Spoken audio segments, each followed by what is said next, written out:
30 वर्षीय अमन शर्मा जो कि एक जज हैं, वो घर के झगड़ों से परेशान होकर एक गलत फैसला ले लेते हैं। हुआ ये कि रात 8 बजे अमन कॉल करके अपने पिता से बोलते हैं कि मैं ज़िंदगी से परेशान हो चुका हूँ और अब जीना नहीं चाहता।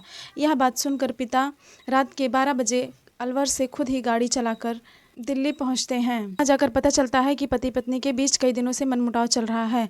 पिता अपने बेटे को समझाते हैं कि पति पत्नी के बीच विवाद तो होता ही रहता है, इससे बहुत ज़्यादा परेशान नहीं होना चाहिए। लेकिन अमन बहुत ही परेशान लग रहा था। यह देखकर पिता ने अमन के पास ही रुकने का फैसला किया। पति पत्नी दोनों अलग रूम में सोते थे, तो पिता बेटे के रूम में जाकर सो गए। रात में बहुत देर तक इंतज़ार करने के बाद जब अमन रूम में नहीं आया, तो पिता परेशान होकर स्वाति से पूछे कि अमन कहाँ है। स्वाति ने भी बहुत ही रूखे तरीके से जवाब दिया कि मैं नहीं जानती। इसके बाद पिता ने फ़ोन लगाया तो फ़ोन की घंटी बाथरूम से बजी और जब उन्होंने चाबी मांगा तो देखा स्वाति वहाँ पर है ही नहीं। स्वाति तो अपनी बहन के साथ मायके चली गई थी। बहुत देर तक परेशान होने के बाद जब वो दरवाज़ा तोड़ने का फैसला लेते हैं तो घर में किसी फर्नीचर से दरवाजे को तोड़ते हैं। अंदर जाकर देखते हैं कि अमन बाथरूम में अपनी पत्नी की चुन्नी से लटका हुआ है।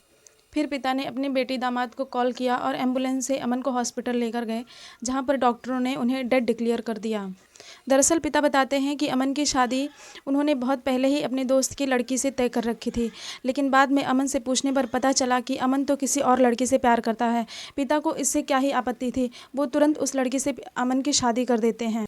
शादी के बाद तो कुछ दिनों तक सब कुछ ठीक चल रहा था। अमन के 2 बच्चे भी हुए, लेकिन बाद में धीरे धीरे मामला बिगड़ने लगा और पति पत्नी के बीच में झगड़े होने लगे। इस झगड़े के बीच अमन की साली का बहुत बड़ा हाथ था। वो हर झगड़े में शामिल होती रहती थी। जब कोई भी बहस होता तो अमन की पत्नी तुरंत अपनी बहन के पास कॉल करके अपने घर की परेशानी बताती थी। अमन की साली जो कि जम्मू कश्मीर में आईएएस के पद पर तैनात थी और अमन को परेशान करती थी। इसी सबसे तंग होकर अमन ने सुसाइड करने का फैसला किया। जब एक जज इस तरह घर के झगड़ों से परेशान हो सकता है तो आम आदमी क्या ही कर सकता है। इस घटना पर आपका क्या ख्याल है, हमें कमेंट में ज़रूर बताइए। Thank you.